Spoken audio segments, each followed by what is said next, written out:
Bom dia, aqui é Gabriel Almeida Assunção e estamos com Schelling Tube, uma série de vídeos sobre filosofia da natureza e a filosofia da arte de Schelling.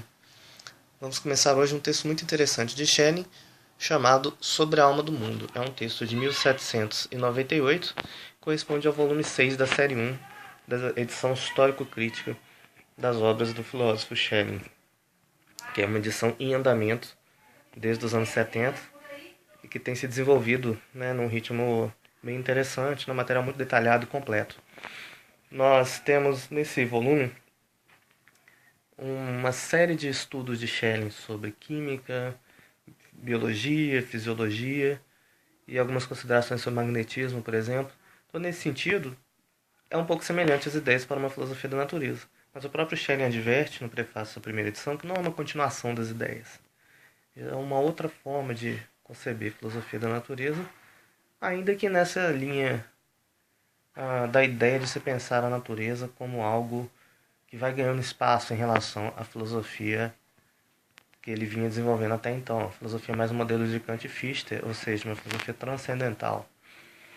Bem, esse nome, o título, é importante começar pelo título. Sobre a alma do mundo, o nome completo da obra é Sobre a alma do mundo ou sobre uma hipótese superior do ponto de vista da física. Esse título é interessante porque a alma do mundo é uma noção que, ao falarmos dela, temos que falar da filosofia antiga e também lembrar da filosofia do Renascimento. A filosofia antiga havia uma concepção interessante de que todo movimento é causado por uma alma. A alma é princípio de movimento dos seres vivos. E, no caso dos planetas, os planetas também eram concebidos como dotados de alma. Isso pode soar muito estranho para nós, com a nossa mentalidade de hoje, mais cientificista e tudo. Mas essa era a explicação que os antigos encontravam, os gregos especialmente, para justificar o movimento dos planetas e das estrelas. As estrelas e os planetas eram dotados de alma. E essa visão persistiu por muito tempo. Na Idade Média foi substituído por anjos. Anjos movem as estrelas, por exemplo. Então, é algo que para a gente é difícil de entender, de elaborar, mas é uma ideia muito importante no pensamento antigo e sem o qual não se entende a física antiga e a física medieval. Mas, assim, a alma do mundo é uma noção muito interessante que já está em Platão, no Filebo e no Timeu, e também que se encontra muito no pensamento neoplatônico, por exemplo. Em Plotino, existem, que falam bem grosso modo, em Plotino existem 3 graus principais de realidade, as 3 hipóstases, e uma delas, a terceira, é a alma. É como se a alma fosse o princípio do mundo sensível e da natureza, em Plotino. E isso é importante, mencionar em Plotino, porque é um filósofo importante para o Schelling.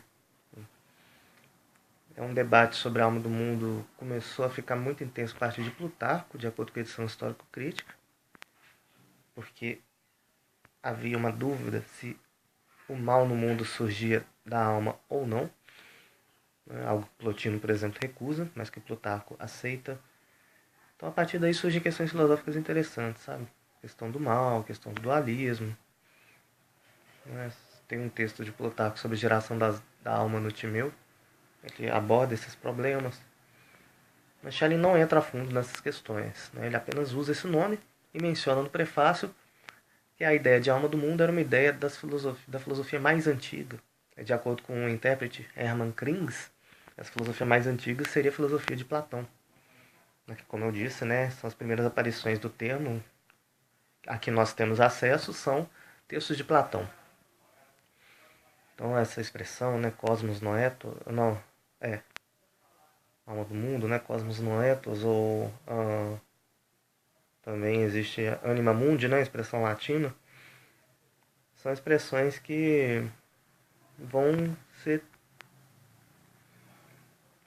passar por várias acepções diferentes ao longo da história da filosofia. No Renascimento, por exemplo, vai ser um conceito muito importante na obra do Giordano Bruno, que é um filósofo muito importante para o Schelling. Schelling até escreve um diálogo chamado Bruno, em homenagem a esse filósofo. Leibniz vai ter uma recepção crítica muito forte dessa ideia de alma do mundo, não vai aceitar essa ideia e por aí vai. Em Schelling ela aparece, ainda que de forma mais não com o mesmo sentido dos antigos, mas com o sentido de uma força produtora da natureza. E Schelling vai defender no prefácio da primeira edição dessa obra que a natureza deve ser pensada como uma corrente, um fluxo que se desacelera. E essa talvez seja a primeira vez que aparece a expressão desaceleração, né? Na obra do Schelling, que é uma expressão importante na sua filosofia da natureza. Por desaceleração, Schelling quer dizer que a natureza é um fluxo que se controla, e nesse controlar-se, nesse autodeterminar-se, a natureza vai se cristalizando em produtos, seja esses produtos árvores, minerais, mamíferos, abelhas, né, insetos, etc., plantas. Tudo isso é parte da natureza se autodeterminando. E a natureza é pensada como um organismo. E isso é uma ideia muito interessante do Schelling, é que o organismo vem antes da explicação mecânica. Isso não quer dizer que cronologicamente o organismo surja antes do mundo inorgânico, mas que o organismo ele é um modelo de explicação também do inorgânico, não só do orgânico, mas também do inorgânico. Isso é uma ideia interessante, bem difícil, e que pode ser uma espécie de resposta à terceira crítica de Kant, né, em que Kant defende que deve haver uma explicação do organismo, uma explicação que ele chama de teleológica, né, voltada para telos, para fins. Essa explicação teleológica ela deve coexistir com a explicação mecanicista. Schelling chega a inverter um pouco isso, dizendo que não só coexistir, mas ter uma primazia sobre o mecânico. Não exclui o mecânico, mas elucida ele. Né? Uma explicação fisicalista, mecanicista, não dá conta de explicar a produtividade da natureza, e isso que o Schelling chama aqui de princípio da natureza, mas ao contrário, é o princípio da natureza que consegue explicar raciocínios mecanicistas sobre a natureza, algo nesse sentido. É um trabalho muito interessante do Schelling, né? A Alma do Mundo, muito difícil de ler. Tem umas interpretações bem interessantes. Uma das mais ricas que eu vi foi do Hamilton Grant, muito boa. E continuamos na semana que vem. Muito obrigado.